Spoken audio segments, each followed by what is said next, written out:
প্রিয় বন্ধুরা, আসসালামু আলাইকুম রহমতুল্লাহ।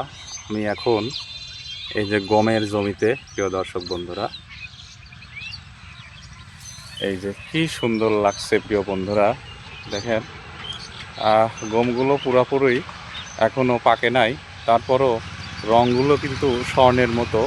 প্রিয় দর্শক বন্ধুরা, এই যে দেখতে পাচ্ছ,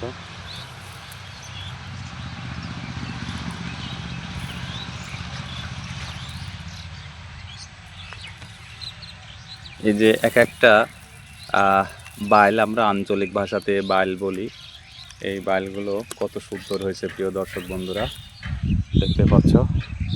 তো আবার এই ভিডিওটি কে কোথা থেকে দেখছেন অবশ্যই কমেন্টে জানাবেন, এবং আপনারা কে কে এবার গম চাষ করেছেন, বিশেষ করে কৃষক ভাইরা, আমার এই ভিডিওটি দেখে অবশ্যই একটি সুন্দর কমেন্ট করবেন।